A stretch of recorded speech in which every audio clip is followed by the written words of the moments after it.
ሰላም ሰላም ቤተሰብ በሙሉ እንደምን ዋላችሁ፣ እንደምን ከረማችሁ በያላችሁበት ቦታና ሰዓት። እንግዲህ ጠፍቼ ነበረ ከሰሞኑ በአንዳንድ ሁኔታዎች አለመመቻቸት ነበር የጠፋሁት። አሁን ብቅ ብያለሁኝ። እንግዲህ አሁን በአዲስ መልክ የቀረብኩት የሚገርሙ ዜናዎችን የሚደንቁ ነገሮችን ላቀርብላችሁ ፈልጌ ነው። በዛሬው ዕለት እንግዲህ ላቀርብላቸው የፈለኩት አንደኛ በስዊድን ውስጥ የሚገርሙ ነገሮች ተከስተዋል እና ያንን ከሀገራችን ከኢትዮጵያ ጋር በማያያዝ ለማቅረብ እሞክራለሁኝ። ጠብቁኝ እንግዲህ እና ቅድም እንዳልኩት እንግዲህ ከሰሞኑ ጠፍቼ ነበር፣ ግን ብዙ ነገር ተከስተው ነበር በስዊድን ሀገር። የሚደንቁ የሚገርሙ ነገሮች ናቸው። ትገረማላችሁ ዜናውን ብትሰሙ። ይሄም እንግዲህ የተከሰተው ያው ስለ ሰሞኑን ስለጠፋሁኝ ነው እንጂ ባለፈው ሳምንት እንደዛ ኦልሞስት ከ10 ቀን ወዲህ ወይ ኦልሞስት ወደዛ አካባቢ 2 ሳምንት አካባቢ ቢሆን ነው ብዙ ነገሮች ነበር የተከሰቱት እና ድንቅ ነገሮች ናቸው። ትገረማላችሁ። ይህ ምንድነው? አሁን ሀገራችን ውስጥ የምክክር እንትን ተጀምሯል። ግን በስዊድን ሀገር አንድ የተከሰተ ነገር ለ200 ዓመት የቆየውን ሕግ ቀይረውታል ባለፈው ሳምንት። ሕጉ ደግሞ ምንድን ነው? ዘመድ ከዘመድ ጋር እንዳይጋባ የሚከለክል ሕግ ነው። ወይ የአክስት ልጅ ልትሆን ትችላለች። እንግዲህ እንደዛ ሕግ ነበራቸው በአጠቃላይ። ይህ ሕግ 200 ዓመት የቆየ ነው እና ባለፈው ሳምንት ሕጉን ሰረዙት ማለት ነው። ያ ማለት እንግዲህ ከአሁን በፊት የተጋቡት እንዴት እንደሚሆን አላውቅም። በተለይ ሙስሊሞች አካባቢ ዘመዳሞች እንደዛ ይጋባሉ መሰለኝ እና ይህ በስዊድን ሀገርም ሕጉ አለ፣ ግን አሁን ተከልክሏል። መጋባት እንደማይቻል ከ200 ዓመት በኋላ ነው የቀየሩት ይህን ሕግ። ሌላው አስደናቂው ነገር ምንድን ነው? አንድ ሕግ አወጡ። እያንዳንዱ ክልል ወይ ደግሞ ክፍለ ከተማ ነው ክልል እንደሚባለው ሀገር ቤት እዚህም እንግዲህ ኮሚዩን ነው የሚባለው፣ ያው ክልል ማለት ነው። እያንዳንዱ ክልል ለአንድ ሳምንት የሚሆን ምግብ ማዘጋጀት አለበት። ከተማ አስተዳዳሪው ማለት ነው፣ እያንዳንዱ ከተማ አስተዳዳሪ። ይህም የወቅቱን ሁኔታ በማየት ነው። ድንገት የሚከሰት ነገር የለም ወይ የነዳጅ ሁኔታ ችግር ሊመጣ ይችላል። ስለዚህ ህዝባችንን ለሳምንት የሚያቆይ እያንዳንዱ ከንቲባ አስገዳጅ ሕግ አወጥቷል። ለአንድ ሳምንት የሚሆን ምግብ እንዲያከማቹ። ይሄ ነው አንድ አስደናቂ ነገር። ደግሞ ሌላው የሚገርም እና የሚያስደንቀው እንኳን ብዙም የሚያስገርም ሳይሆን ሊሆንም ይችላል። ምንድነው? ስዊድን የኔቶ አባላት ከስዊድን 10 የሚደርሱ የተዋጊ አውሮፕላን ወይም ደግሞ ግሎባል አይ የሚል አውሮፕላኖችን ደግሞ የተዋጊ አውሮፕላኖችን በ3.8 ሚሊዮን ዶላር ቢሊዮን ከስዊድን ለመግዛት ተስማምቷል ማለት ነው። እና ይህ ምንድነው? አሜሪካው ጀት አውሮፕላኖች ነበሯቸው እንግዲህ ኔቶ። አሁን ግን ያንን ትተው ከስዊድን ጋር እየተነጋገሩ ነው። ይህም እስከ 2030 የስዊድን እንትኑ የጦር እንትኑን ለማስረከብ ነው እየተነጋገሩ ያሉት እና የስዊድን ጦር አውሮፕላኖች ከአሜሪካ የተሻለውን አግኝቶ ሊሆን ይችላል። አይዶን አላውቅም። ወይ ደግሞ ያላቸው የአሜሪካ ጦር አውሮፕላኖች ያረጁ በመሆናቸው ሊሆን ይችላል። አወዳድረው ነው እንግዲህ የሚገዙት፣ በዋጋ ምናምን ማየተው ነው የሚገዙት እና ያንን እንደዛ መስማማታቸውን እንግዲህ ባለፈው ሳምንት የነበረው ዜና። ሌላው አዲስ ነገር ቢኖር ምንድን ነው? ፓስፖርትን በተመለከተ ነው። ይህ ፓስፖርት የስዊድን ፓስፖርት ከዓለም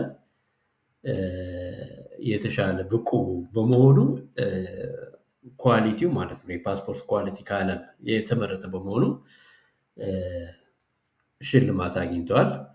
እንግዲህ ስዊድንን በተመለከተ ይሄን ይመስላል። እንግዲህ ከሰሞኑ የተከሰቱት ነገሮችን ሌሎችንም ካሉ ጨማምሬ ወደኋላ አቀርብላቸዋለሁ ማለት ነው። ከዛ የሀገር ቤቱን ደግሞ እንደዛው ወደኋላ አካባቢ አቀርብላቸዋለሁኝ።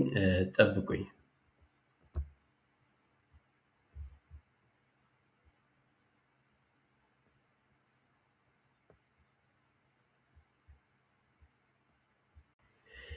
ከዚህ ቀጥዬ ደግሞ ስለ ሀገር ቤት የሚደንቅ ሁኔታዎች ነው የተከሰቱት ኢትዮጵያ ውስጥ እና እነኛን ለማቅረብ እሞክራለሁ። እኔ ራሴ ዜናውን ሳነብ ትንሽ የሚያስደነግጥ ነው።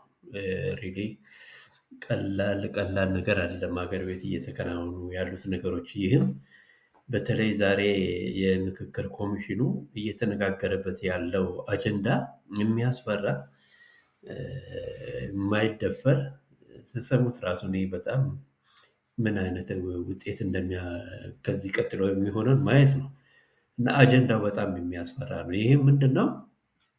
የዛሬ የተወያዩበት እንትን የሀገሪቱን የመንግስት መዋቅር ለመቀየር የሚያስችሉ አማራጮች እየቀረቡ ነበር በዛሬው ዕለት። ይህ ማለት ቀላል አይደለም።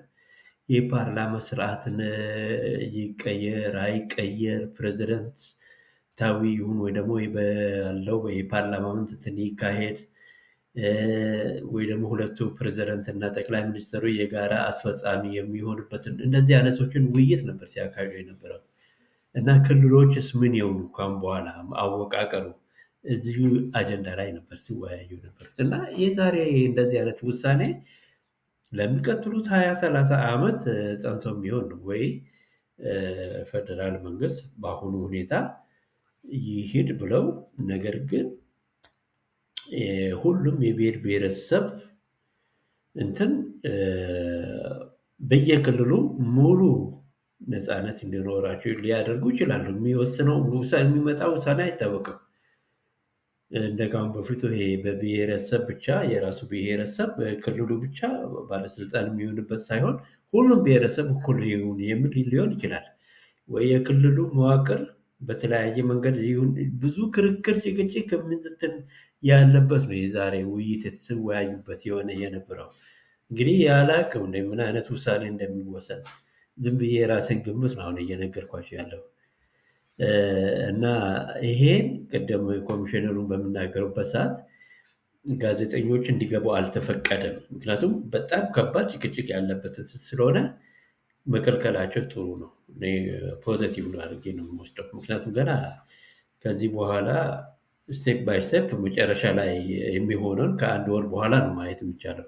አሁን ግን ስሜታዊ እንትን ስለሆነ ያንን ዝም ብሎ ጋዜጠኛን አስገብቶ ሀገርን እንድትበጠበጥ ማድረግ ማለት ነው። ጋዜጠኛ አስገብቶ ያንን መናገር ማለት ግን ከባድ እንትን ውይይት ላይ ነበሩ ዛሬ የሚያስፈራ። ይህ እንግዲህ ያው ከፋፍሎ ነው በቡድን 50 ወይ 10 እንደገና ተመልሶ ከ10 እንደገና ወደ 50 እንደዛ እያለ ስቴፕ ባይ ስቴፕ የሚሄድ ነገር ነው እንጂ ይሄ አሁን የሚወያዩት ውሳኔ አይደለም። ግን ዲያሎግ ነው። በቃ ዝም ብሎ ይከራከራሉ ማለት ነው። በዚህ ሲከራከሩ ነበር። ውጤቱን እንግዲህ ከአንድ ወር በኋላ ነው የሚታወቀው። ክርክሩ ይቀጥላል ማለት ነው።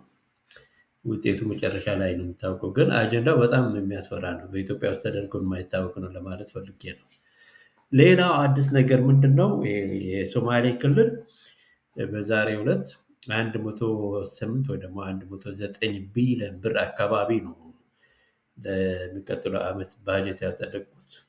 ይህም በዶላር ሲገመት ወደ 675 ሚሊዮን ዶላር ማለት ነው እና የኦሮሚያውም እንደዛ ነው። እንግዲህ የኦሮሚያውም እንትን ነው። መጀመሪያ የሶማሊያውን የፌደራል ድጎማ ያገኙት ወደ 52 ቢሊዮን ነው። እንግዲህ ጠቅላላ የራሳቸውን ጨምረው ወደ 109 ቢሊዮን ብር ነው ማለት ነው።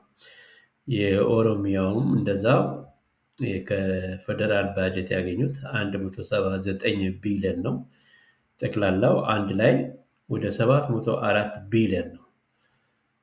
ባጀት የመደቡት ኦሮሚያ እና የአማራው ወደ 112 ቢሊዮን የፌደራል ባጀት ያገኙ ሲሆን በጠቅላላ የራሳቸውን ጨምሮ ወደ 320 ቢሊዮን እና በኦሮሚያ እና በአማራ እንኳን ብናይ ትልቅ ልዩነት ነው ያለው። ያ ማለት ምንድን ነው? አማራ ክልል በጣም ጦርነት ውስጥ ስላለ ገቢ የላቸው። አሁን ከፌደራል ያገኙት ወደ 112 ቢሊዮን ነው አማራ። ኦሮሚያ ደግሞ 179 እና ብዙ ልዩነትም የሚታይበት አይመስልም። ኒዌይ ከታየበትም እንግዲህ ለወደፊቱ የሚስተካከል ይሆናል። ግን ልዩነቱ ብዙ አይደለም። ምክንያቱም የህዝብ ቁጥሩ አይታወቅም ምን ያክል እንደሆነ የሁለቱም ልዩነት በህዝብ ቁጥርም የሚታይ ስለሆነ ማለት ነው። ኒዌይ ግን ኦሮሚያውን ብዙ ገቢ ስላለው ከራሳቸው ብዙ ጨምሯል ማለት ነው። ወደ 500 ቢሊዮን አካባቢ ነው እንግዲህ ከራሳቸው እንትን የሚሉት ከድጎማ ያገኙት 179 አካባቢ ነው።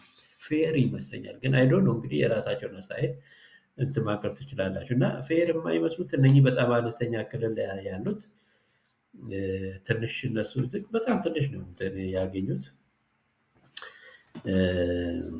ቤኒሻንጉል፣ ጋምቤላ ምናምን ያሉት በጣም ትንሽ ነው።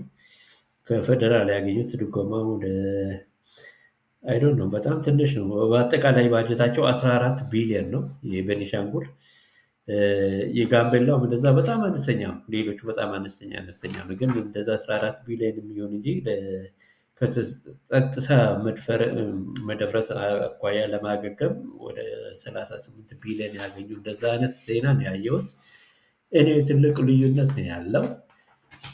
የኦሮሚያውን ብንወስድ እንግዲህ ድጎማውን ቅድም እንዳልኩት 179 ቢሊዮን ከመንግስት አግኝተዋል ከፌደራል በጀት እና የራሳቸውን 704 ቢሊዮን። ይህን መልሼ እንትን ያልኩበት ምክንያት እንግዲህ ወደ ዶላር ስንቀይር አሁን የኦሮሚያው ወደ 4.36 ቢሊዮን ዶላር ነው እና 4.36 ቢሊዮን ዶላር ማለት እንግዲህ ይህንን የኦሮሚያውን ለየት አድርጌ ያየሁበት ምክንያት በደርግ ጊዜና በኃይለ ሥላሴ ጊዜ የነበረውን የኢትዮጵያን አጠቃላይ ባጀትን ለማነጻጸር ፈልጌ ነው።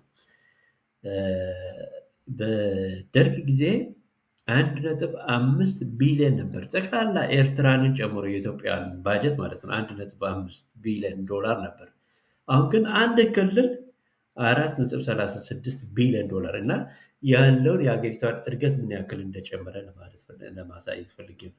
እና የአማራው ግን እስካሁን ድረስ ገና ነው። አሁን ቅድም እንትን ያልኩት አላጸደቁም፣ ገና እንትን አላጸደቁም ወይ ከዚህ ከ320 ቢሊዮን ብር በላይ ሊሆን ይችላል። እንግዲህ ገና ነው የሚያጸድቁት።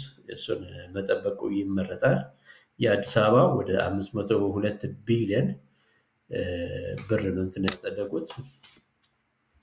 እና የሀገር ቤት ሁኔታ እንግዲህ ይሄንን ይመስላል ማለት ነው። ካለፈው የባጀት አመዳደብ ሲታይ የዘንድሮ የሚሻል መሰለኝ። አምና በጣም ከባድ እንትን ልዩነት ነበር።